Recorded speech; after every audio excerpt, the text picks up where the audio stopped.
and also they don't refrain from imputing kufr on him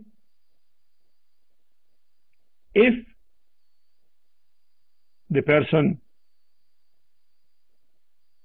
commits that which Allah and or his messenger declared to be kufr.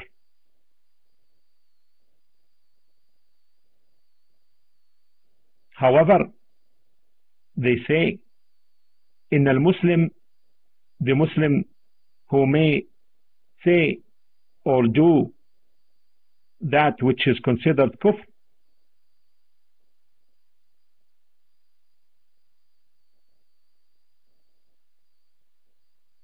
it is not to rush and impute kufr on him in person until the evidence is established and his matter is cleared and all the conditions of kufr, of takfir regarding him are fulfilled and all the impediments are removed. And from the conditions of making takfir is knowledge, choice, intent, deliberate action or saying of that which is kufr, acceptance, meaning does he know that this matter is kufr or not? Did he choose it or was he compelled? Did he choose to the kufr itself? Was he content with it? Was he deliberate on choosing it? And so forth. And from the impediments is affirmation of an error or ignorance or compulsion or misinterpretation. All of these are impediments. So Ahl Sunnah check into all of that. They check the conditions and they check also the impediments before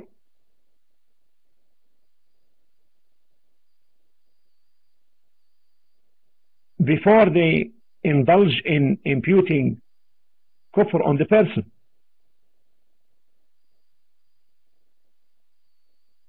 The second important matter to remember is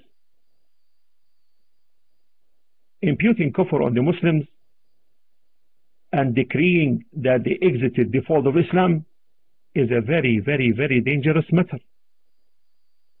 No one is to rush or indulge in this matter except those who are firmly established in knowledge and also with certain criteria.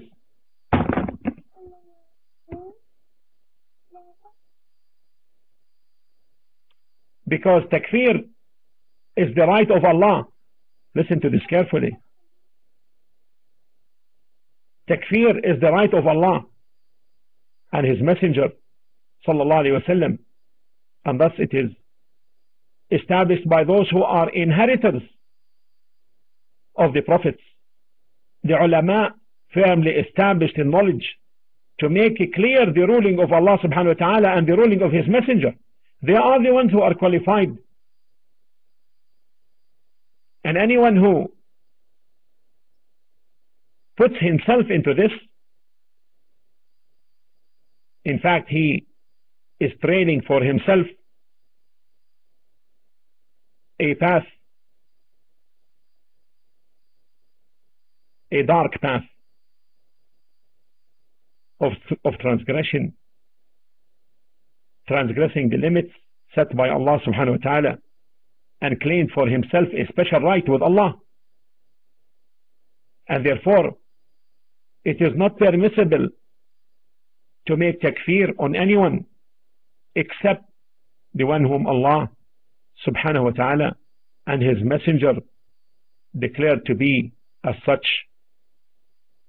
And that's why Shaykh al-Islam Ibn Taymiyyah rahimahullah said, فلهذا كان أهل السنة كان أهل العلم والسنة لا يكفرون من خالفهم, and that's why the people of knowledge and sunnah did not resort to making takfir of those who oppose them, even though the opponent makes takfir of them, because he said لأن الكفر حق شرعي, because the matter of kufr is a حق شرعي, is a legal right established by Sharia, and therefore the person cannot punish by the like, meaning he declares you kafir, you go and declare him kafir. Just like someone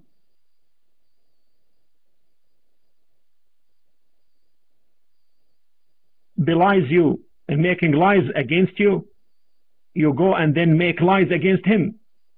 Or someone fornicates with members of your family, and then you go and fornicate with members of his family, because he said لأن الزنا والكذب حرام لحق الله تعالى, because fornication and lying are haram, unlawful, being the right of Allah. And similarly he said وكذلك التكفير, similarly التكفير is a right of Allah. So he said فلا تكفر, don't impute كفر إلا من كفره الله ورسوله, except the one whom Allah and his messenger declared to be as such. And from the dangerous matters linked to this fitna is, number one, it involves transgression against the right of Allah subhanahu wa ta'ala, as explained earlier. Secondly, the person who imputes kufr on the other subjects himself to fall in that which he may have accused his brother with. This is in line with the hadith of the Prophet ﷺ, who said من قال لأخيه يا كافر فقد باء بهما أو باء بها أحدهما إن كان كما قال وإلا رجعت إليه. In the hadith reported by Bukhari and others, any person who called his brother, O unbeliever, ya kafir, has in fact done an act by which this unbelief would return to one of them. If it were so, as he asserted, then the kufr of the man was confirmed.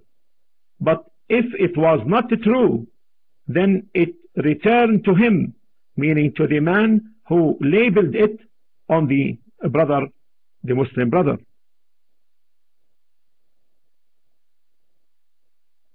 And in another narration, if somebody accuses another of fusuq by calling him fasiq or a wicked person, or accuses him of kufr, of disbelief, such an accusation will revert to him.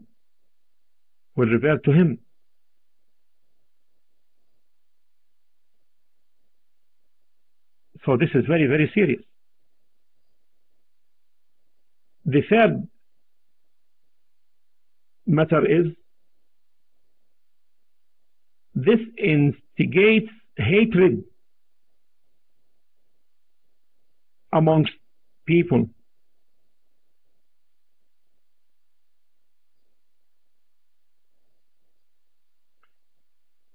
Especially against those whom people target as kafirs and such. Because no one really likes to be labeled as kafir. In fact, this could lead to fights and to bloodshed because of this. Something which will inflict itself or inflict evil on the individuals and the society at large. Now, some of the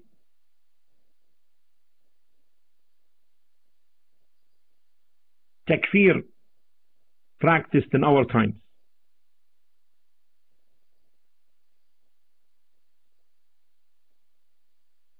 Number one, takfir of the Muslim rulers, because they don't rule by the rule of Allah. This generalization without details have led many of the young Muslims to conclude that it is permissible